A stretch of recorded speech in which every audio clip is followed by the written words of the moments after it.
It's a great opportunity to ask him some wide-ranging questions about the issues that most concern so many Americans. We talked about the economy and his tariffs.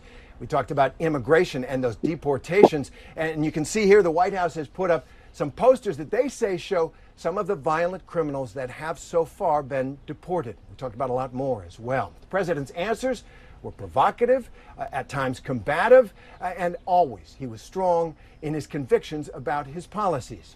But before we get to the interview, we begin tonight with a look inside the Oval Office that Donald Trump has transformed. Hello, everybody. How are you? This is the Oval Office. This is the Resolute desk, which is really something very spectacular. There's nothing quite like it. And they give you a choice of about 7 different desks, but this is the one I chose. Ronald Reagan had it, FDR had it, a few people had it, but I found it to be the most beautiful. It is amazing. This is an amazing space, and amazing maybe architecturally wonderful, but amazing for what it represents. It represents the U.S., and if properly used, a lot of good things can happen. I see Ronald Reagan over there. Yeah, Ronald Reagan. Right to your left. Being in the Oval Office is very important. See Ronald Reagan here, and put him a little bit larger. It sort of seemed to fit very nicely.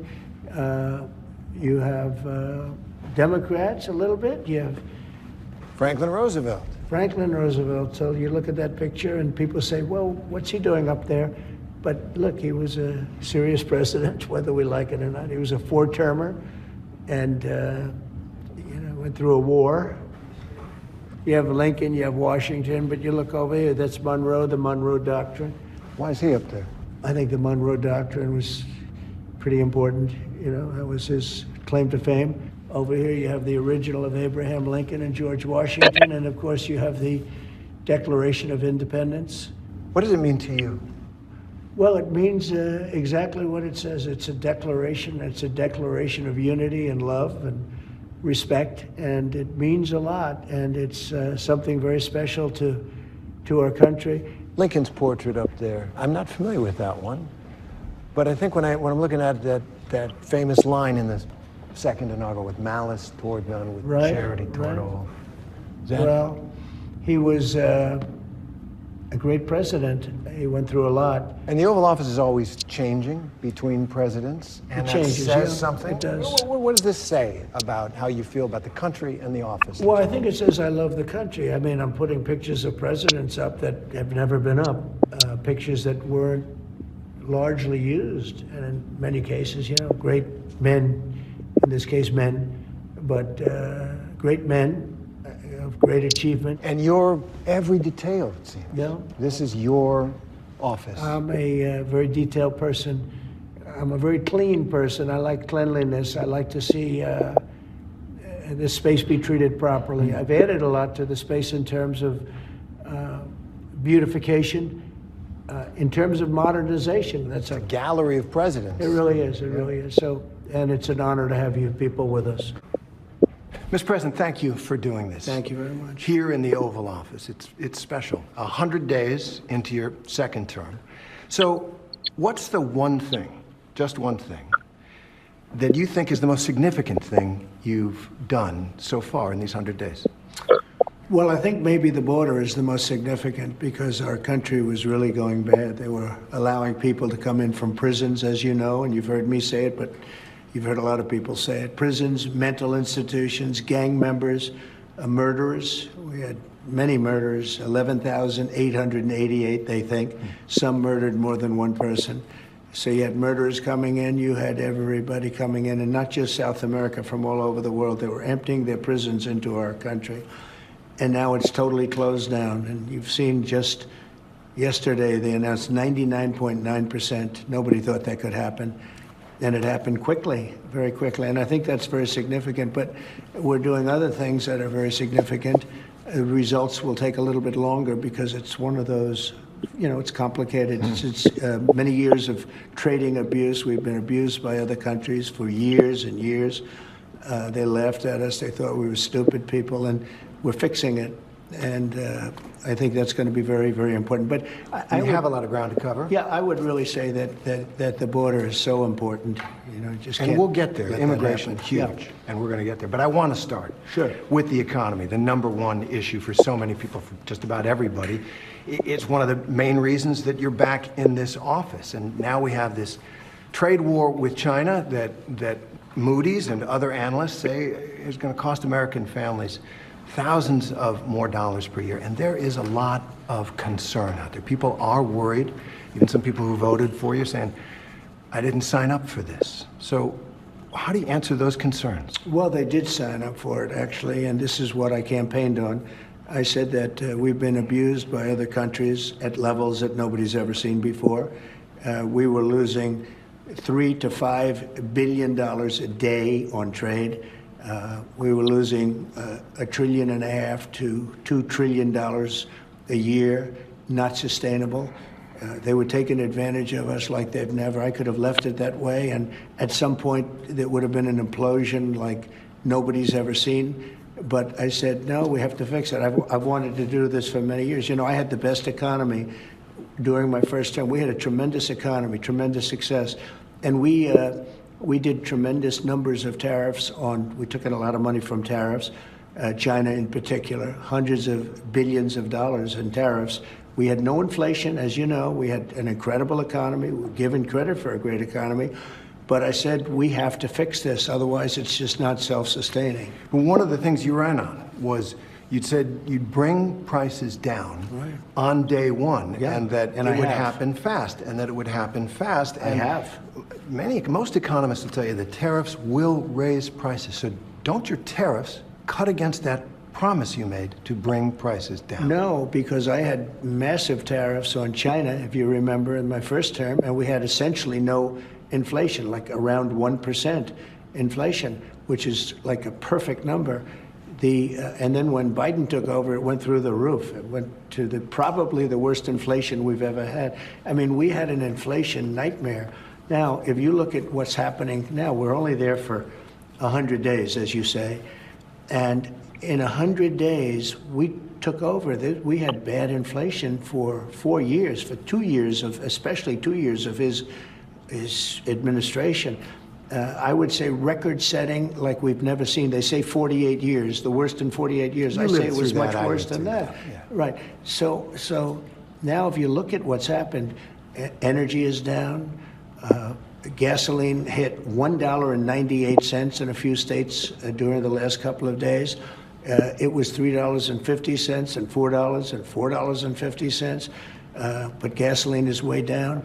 When I took over, you remember the big thing with eggs. They hit me the first week. Eggs, like it was my fault. I said, I didn't cause this problem. This problem was caused by Biden. What's the problem with eggs?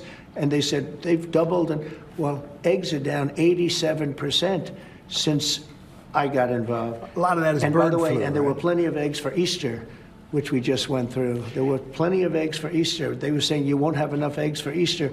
My secretary did a fantastic job on eggs.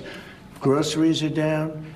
Everything's down. Okay. Interest rates are the same. Interest rates should be down, but we have a Federal Reserve that wants to be stubborn. They want to be cute. We'll get to that. You said something a couple of weeks ago that struck me. You said concerning the tariffs, which economists say are going to raise prices, you said, quote, hang tough. Yeah. It won't be easy. You said that to the American people. Is that what Americans should expect, some hard times? I've said that during my campaign. Look, we won a campaign by a lot. We won all 7 swing states. We won the popular vote by a lot. You know, we had a tremendous campaign. I said all of these things during my campaign. I said, you're going to have a transition period. We've been ripped off by every country all over the world. They're laughing at us. They thought we were stupid people, and we were. And I said, that's not going to happen. We're not going to let that happen. Hard times are ahead? I don't think so. I think great times are ahead. Look, since I came in, gasoline is down, groceries are down, egg prices are down, many things are down, just about everything. You know, you don't have the drop in fuel and energy and oil like we did. I took it from maybe $3.20, maybe more than that, down into a much lower number.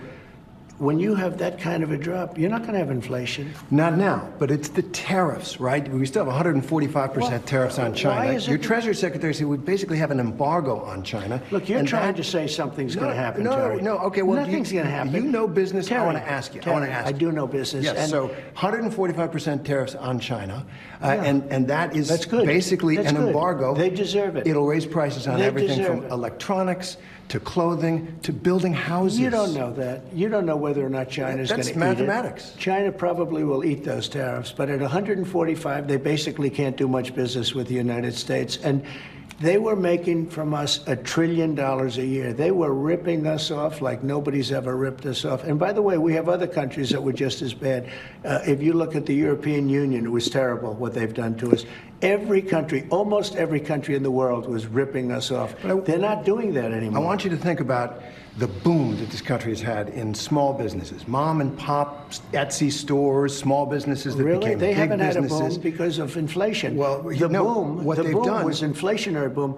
The people were wiped out with inflation. I mean, you read the news, you do the business now stuff, I assume. Now, a lot of them built those businesses on the trading model. Yeah, and they're going to make more money They now. sourced their products overseas, and now they're looking at an extinction event. I've been here. It's a disaster for them. I've been here for 3 months. I've taken a trade deficit down to a number that's very, very starting to get really good. I just got here. We had a country that it was not sustainable. What Biden did to this country between the open borders where criminals poured into our country, between every country in the world ripping us off on trade, it was not sustainable. So your message to those small businesses who are saying, we can't live a month, 2 months with these tariffs. Apple got a big deal. Is there something for them? No, not only Apple. We've got $7 to $8 trillion being invested in our country in 2 months.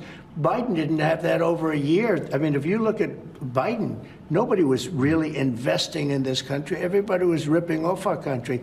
Apple's putting up $500 billion, but that's only one of many companies. Companies are flooding into our country right now. So your answer to the concern about the tariffs is everything's going to be hunky-dory? Everything's going to be just fine. It wouldn't have been if I didn't do this. I had a choice. I could leave it, have a nice, easy time, but I think ultimately you would have had an implosion. Our country had inflation that was worse than they've ever had it before. You don't mention that. Why don't you mention that? We had the worst inflation probably in the history of our country. People say 48 years. Probably in the history of our country, we had the worst inflation. And people were dying over the inflation. You know that. Now the grocery prices are coming down. The energy prices are coming down. Gasoline's coming down. It's all heading in the right direction. Okay, let's move on to immigration. Coming up. It is an undeniable fact that illegal crossings at the southern border have plummeted, a staggering decline. But there are questions about your methods. President Trump, the first 100 days continues. Okay, let's move on to immigration. And as you said, it is an undeniable fact that illegal crossings at the southern border have plummeted, a staggering decline. But there are questions about your methods. And so I want to ask About my message? Methods. About your methods, how you're accomplishing They seem to this. work. Do you acknowledge that under our law, every single person who gets deported gets a hearing first to make their case? Well, are we talking about people that are citizens of our country or not?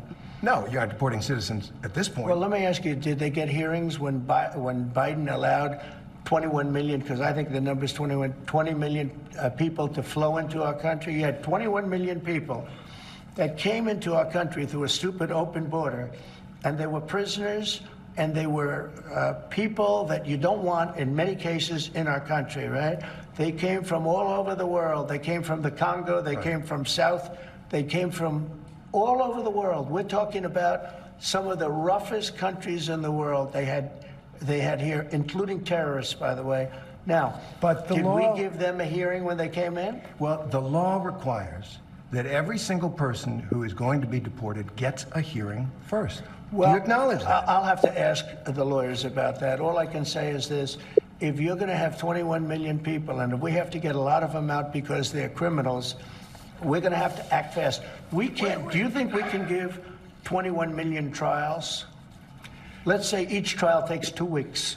Is that what you want us to do? The law give is the 21 law, million? sir. The law is the law, and you're the law sworn doesn't to say anything uphold it. about trials. No, not trials, hearings. I said These hearings. people came in, they're not citizens. They came in illegally. They came into our country illegally. We have to get them out. There's a legal process for that. I can't, sure, and we follow the legal process. I can't have a trial, a major trial for every person that came in illegally.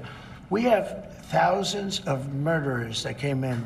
They're going to murder people. They already have murdered people in our country. Right, so we have to get them out, and we have to get them out fast. Really bad guys, but in our country, even bad guys get due process, right? If people come into our country illegally, there's a different standard. These are illegal. They came in illegally. But they get due process. Well, they get a process where we have to get them out. Yeah. Okay, let's talk about the Venezuelans. They get whatever my lawyers say. Right. All right, let's talk about the Venezuelans. You deported more than 200 Venezuelans to that prison in El Salvador. You say they're violent, they're gang members, they're terrorists. Many of them don't have a criminal record at all. Well, but I want to. I'm not so sure about that. If you take a look, I want to read you something. Excuse me. When you look at those people, they were violent people. They were violent people. But many of them don't have a criminal record Go at this ahead. point. I don't know. want That's to what read you you say. something. Well, it's based on their lawyer, what their lawyers have said. Okay. Joe Rogan said this. Joe Rogan, one of the leading podcasters, Trump supporter, about the deportation of Venezuelans. He said, quote, rounding up gang members and shipping them to El Salvador with no due process, he said it was dangerous, and added, quote, we got to be careful that we don't become monsters while we're fighting monsters. Is Joe Rogan right? Oh, I agree with that 100%. Yeah, we want to be careful, and we are careful. We're doing something that has to be done. We have a country that's very sick. Joe Biden, and it's not him because I don't even think he knew what the hell was happening, but the people around him are vicious people, and what they've done to the country is unbelievable. They've allowed 21 million people to pour into our country. Many of these people are criminals. They've allowed you mentioned Venezuela, the jails of Venezuela to be emptied into the United States. Do you know Venezuela crime is way down? Way, way down. You know why? Because their criminals are now living happily in the United States of America, and we're getting them out. And I was elected to get them out, and we're getting them out. Under the law. And we're getting them out fast, and we're getting them out legally. Now, in some cases, we have judges. In some cases, they're radical left judges. What happened the other day where a judge was protecting a criminal was horrible. And I think she's got big problems, frankly. And there are a couple of them like that. I want to talk about one Wait man. a minute. Yep. We have to be treated fairly by judges. And we're not being treated fairly by all judges. Oh, that's a subject. So you're saying that you don't like some of the rulings, some of the court orders? I think the rulings will be overturned, yeah. All right. Well, let me ask you about one man and one court order. Kilmar Abrego Garcia. He's the Salvadoran man who crossed into this country illegally, but who is under a protective order that he not be sent back to El Salvador. Your government sent him back to El Salvador and acknowledged in court that was a mistake. And now the Supreme Court has upheld an order that you must return him to facilitate his return to the United States. What are you doing to comply? Well, the lawyer that said it was a mistake was here a long time, was not appointed by us, should not have said that, And just so you understand, the person that you're talking about, you know, you're making this person sound, this is a MS-13 gang member, a tough cookie, been in lots of skirmishes, beat the hell out of his wife, and the wife was petrified to even talk about him, okay? This is not an innocent, wonderful gentleman from Maryland. I'm not saying he's a good guy. It's about the rule of law. The order from the Supreme Court stands, sir. He came into our country illegally. You could get him back. There's a phone on this desk. I could. You could pick it up, and with all the power of the presidency, you could call up the president of El Salvador and say, send him back right now. And if he were the gentleman that you say he is, I would do that. But the court has ordered you to facilitate that. I'm not the one making this decision. We have lawyers that don't want to do this. But the buck stops in this office. No. I follow the law. You want me to follow the law? If I were the president that just wanted to do anything, I'd probably keep him right where he is. Supreme Court says what the law is. Listen, I was elected to take care of a problem. It was a unforced error that was made by a very incompetent man, a man that turned out to be incompetent, that you always said was wonderful, a great genius, right? And now you find out, all of the media now, they're saying what a mistake they made. To be incompetent, that you always said was wonderful, a great genius, right? And now you find out, all of the media now, they're saying what a mistake they made. A man who was grossly incompetent allowed us to have open borders where millions of people float in. I campaigned on that issue.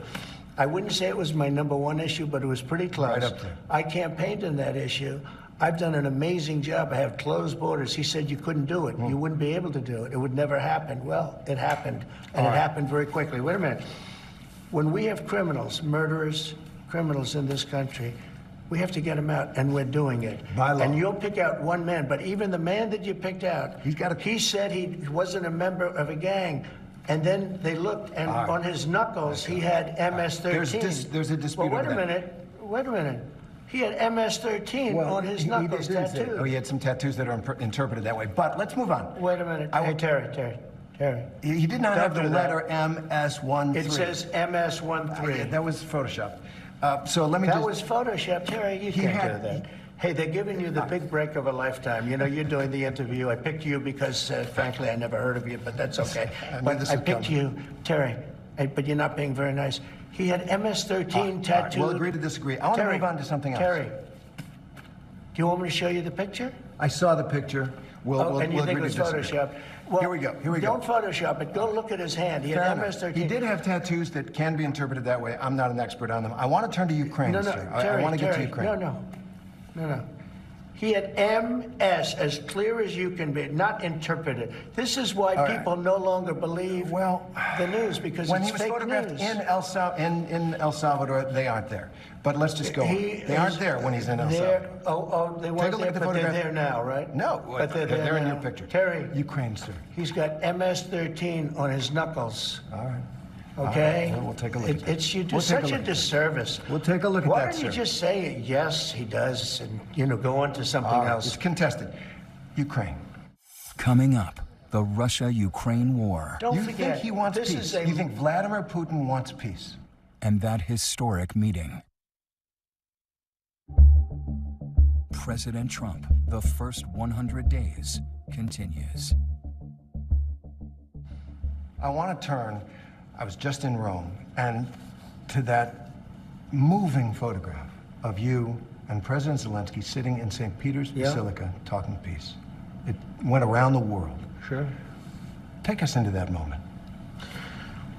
Well, look, the Ukraine is a very serious, very tough situation. And this is Biden's war. This is not my war, but I want to see if I can solve it, because probably close to 5,000 young soldiers a week are being killed, Russian and Ukrainian.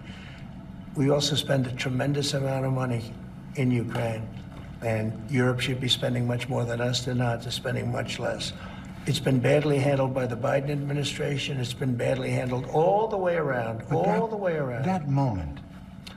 The moment was a moment of solace, in a sense, because tremendous numbers of people are dying. A lot of his people are dying. They're being killed. And I feel very badly about it. That's a war that would have never happened if I were president. And it didn't happen for 4 years. It was never even a thought of it happening. It does feel like something's happening after that meeting with Zelensky in St. Peter's. You posted this on social media. There was no reason for Putin to be shooting missiles into civilian areas and cities and towns over the last few days. It makes me think that maybe... Well, that was part of my post, but you're right. That was a part of a post. And it says, it makes me think that maybe he doesn't want to stop the war. He's just tapping me along. Yeah, that's possible. Sure. He might be... He could be tapping me along a little bit. I would say that he would like to stop the war. I think that if it weren't for me, I think he'd want to take over the whole country, personally. I always felt. So when I left, there wasn't even a chance that this would happen. When Biden got involved, I won't say whether or not he handled it properly, but obviously it wasn't good, because the war started. Putin went in, the war started. I believe that Putin wanted to get all of Ukraine once he went in. And I think part of the reason he went in, he saw what happened in Afghanistan, how incompetently Milley and all these guys handled that. It was one of the greatest embarrassments of our lifetimes, but maybe in the history of our country. Okay. So Putin went in. I think Putin wanted all of Ukraine. Right. I think if I didn't win the election, he would have gotten all of Ukraine. I think he would have taken all of Ukraine. I think his first choice, never with me, he would have never gone in. With this group of losers, he went in, he saw what happened in Afghanistan. He said, wow, this is my chance. Because it was always the apple of his eye. I talked to him. Ukraine was the apple of his eye. I think he wanted the whole country. You've said for and months because of me, I do believe that he's willing to stop the fighting. Don't forget, you think he wants this peace? is a, You think Vladimir Putin wants peace? I think he does, yes. I think Still. he does. I think because Even with the of raining me, missiles I on. think he really, his dream was to take over the whole country. I think because of me, he's not going to do that. Do you trust I him? think- Do you trust him? I don't trust you. I don't trust a lot of people. I don't trust you. Look at you. You come in all shooting for bear. You're so happy to do the interview. I am And then happy. you start hitting me with fake questions. You start telling me that a guy whose hand is covered All with right, a we're back to tattoo doesn't have the tattoo, you know. all right. I mean, you're being dishonest. No, I'm not. Let me No, I just am tell not, you, sir. I don't trust a lot of people. But I do think this. I think that let's say he respects me. And I believe because of me, he's not going to take over the whole. But his decision, his choice would be to take over all of Ukraine. Okay. It's a war that never should have happened. It did happen because of incompetent people. Last question on this. But it never should have happened. If there's no peace deal, will the U.S. cut off military aid to Ukraine? I don't want to tell you that. I'm not going to tell you whether or That not I would sounds- or not. I want to leave that as a big fat secret because I don't want to ruin a negotiation. But I'd be worried I if will I tell were you, I Ukrainian. was not happy when I saw Putin shooting missiles into a few towns and cities, and that was not something that I like seeing. And I thought it was inappropriate.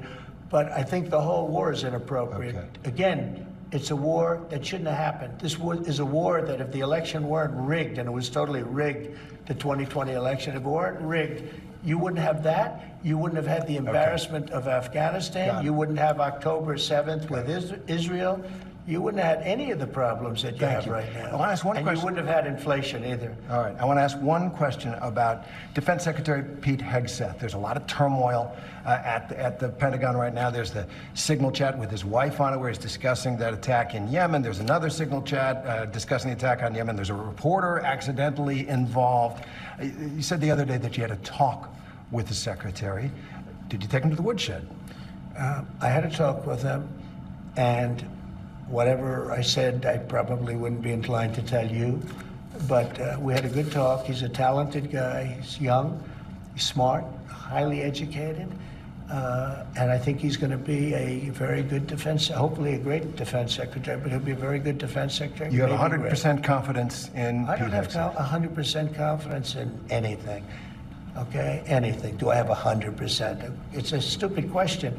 Look, It's a pretty important I position. have, no. You don't have 100%. Only a liar would say I have 100% confidence. I don't have 100% confidence that we're going to finish this interview. We will. Let's go. Coming up, President Trump on Elon Musk and Doge. Did Doge go too far, too fast, too recklessly? President Trump, the first 100 days, continues. Elon Musk and Doge. Everyone knows that there's wasteful government spending. It's really important. But the cuts have had some serious consequences. There have been cuts to foreign aid programs that save lives and keep people alive overseas. There's been research at the National Institutes of Health on cancer, on Alzheimer's, that has had to be stopped. And the question I think people have is, did Doge go too far, too fast, too reckless? No, I think Doge has been, saved $150 billion. We saved, that's a lot of money. There's also a lot of things right now under investigation, which is going to increase that amount by a lot. That's a tremendous amount of money. There were some things where, when I heard about them, I put them back, as you know. There are things that I'm considering right now putting back, but overall we've saved hundreds of billions of dollars. Well, the original promise was $2 trillion, went to $1 trillion, now it's $150 billion and heading south. You don't know what it's going to be because we have things that are at a very high level that are being looked at right now. We also found tremendous waste, fraud, and abuse, as you know. We found a lot of fraud. There was a lot of fraud. Fraudulent things were taking place, and we ended that, and those people are going to be suffering because of it. A legal note, fraud is a crime. There have been no referrals to the Justice Department on any. Well, you don't know that, do you? How do you know that? Have there been referrals to the, are there criminal referrals? How would you know that there were no referrals? I think there were referrals. They generally, all right, there's been no investigation from the Justice Department. How do you know that? I'm asking you, sir. No, you're not asking me. You made a statement. You're not now I'm asking you. That was a statement that you made. There have been. I'm asking you. Have there been? Yes, there have. So there have been referrals for fraud from the work of Of course there have been. Take a look at some of these things that took place. Billions of dollars were given to people for no reason whatsoever. Of course there have been. I want to bring up what is truly one of, to a lot of people, one of the biggest achievements of your first term. That is Operation Warp Speed. You got that COVID vaccine up and going and distributed, and a lot of people took it, and a lot of people feel their lives have been saved by it. Now we have this measles outbreak, biggest in a decade in Texas, and it's because people aren't getting their children vaccinated. Do you recommend to parents that they get their children vaccinated for measles? Well, I recommend the governors to make the decisions. You have a very talented governor of Texas, and he's making decisions, and those decisions are going to be made rapidly. This is a very much different thing than COVID in terms of rapidity and speed and other things. Measles have been with us a long time, and I'm not saying good, bad, or indifferent. I'm just saying that the governors are making the decision. It's a federalist decision. The president is our leader in so many ways, and your voice counts so much, and you can't tell moms and dads, yeah, it's a good thing to get a measles vaccine. Do I recommend it? Yes. Yes, I do. I recommend it, yeah. Got it. That was my question. Do I mandate question. it? No. No, I didn't But ask. I do recommend it, yes. Good. Do you think you're... And I have recommended it. Do you think the Secretary of Health and Human Services, Robert F. Kennedy Jr., who has a history of, at the very least, vaccine skepticism, do you think Kennedy recommends the measles vaccine? He did. He recommended it. Yeah, he did. You satisfied with his he response on this? recommended that they go out and get the vaccine. Okay. Yeah. Still ahead. I'm asking the justification for going after people you don't like. President Trump, the first 100 days, continues. I want to talk a little bit about presidential power, the powers that you have in the presidency temporarily that the American people have given you, right? You've revoked a lot of people's security clearances. You've revoked people's security details who are still threatened, with death threats.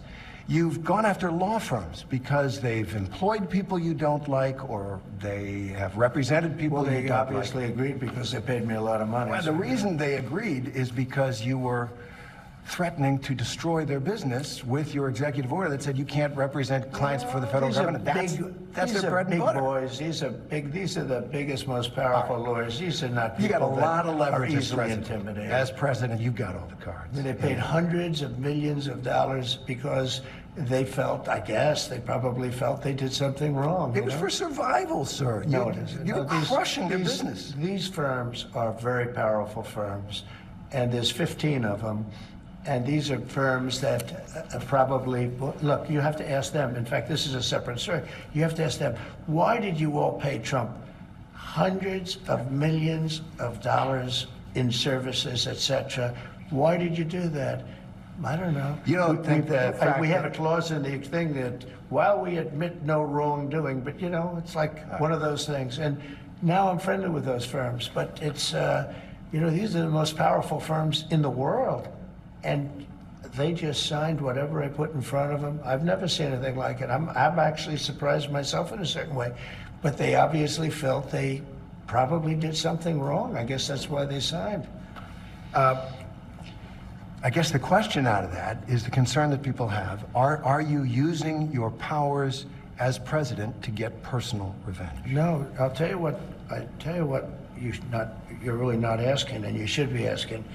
There has never been a president in this country, in the history that was persecuted like I was persecuted by really crooked people, dishonest, horrible people, and it's been proven. So when you say I'm treating people rough, I'm not treating people rough. I was treated worse than any president in the history of our country. And you know, people figured, well, maybe that's it. Finally, we got, you know, he's leaving town. There goes the helicopter. And then I came back. And I came back because I have tremendous support.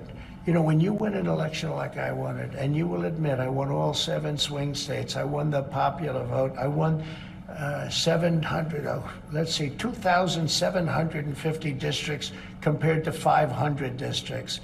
That's why the map is all red. And those people feel that I was treated unfairly. But does that give you the right to go after your political opponents with the powers of this office? I'm going after, all I'm doing, hey, Biden did something to me, and I did something to Biden. And you know why I did it? Because he's grossly incompetent. That's not a man that should be allowed to, you know, be looking at things that are very confidential. But what about, because there's 71 people. Here's a man that used an an auto pen to sign very important documents. Now, who really is, do you think he knew that they were using an auto pen? I mean, he used an auto pen to sign very, very important documents. And so those are really the questions you should be asking. What do you think of the auto pen? Who wielded the auto pen? Because whoever that person was, think of it, whoever the person that wielded the auto pen, he was really the president of the United States, because I don't think that Biden knew anything about it. Fair enough. But you are the president now, and Yeah. I'm asking the justification for going after people you don't like. No. People that I think are dishonest. It's not that I don't even know most of them. They're people that I These think people are made you dishonest. angry. No, it's not anger. These are people that I think are very dishonest. I don't think they're worthy of being able to go into top secret information. I think that's fine.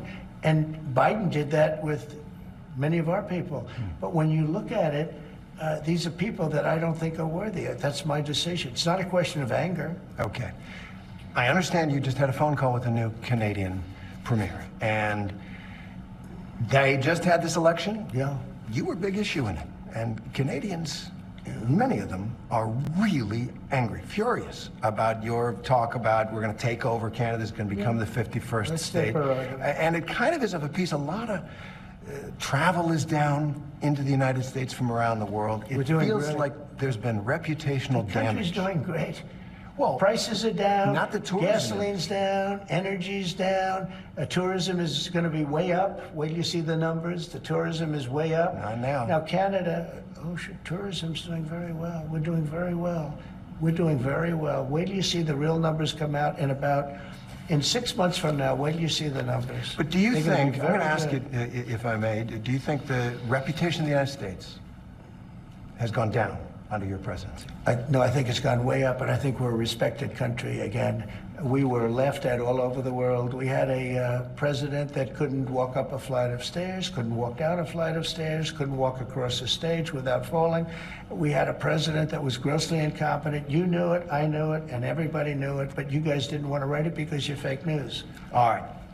Thank you. And by the way, ABC is one of the worst, I have to be honest with you. Thank you for the opinion, but more importantly, thank you for having us here. I have one more question. It's a big one. It's a question that you know a lot of people have out there.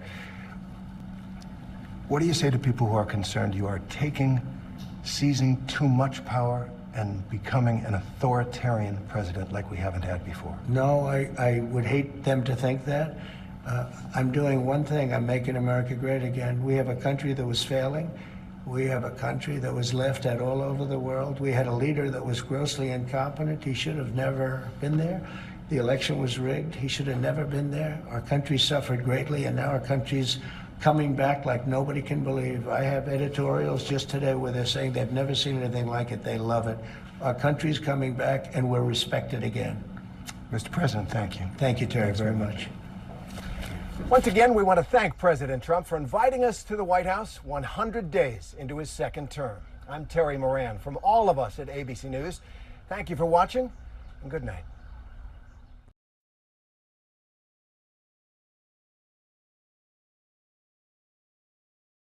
Like, share, and subscribe.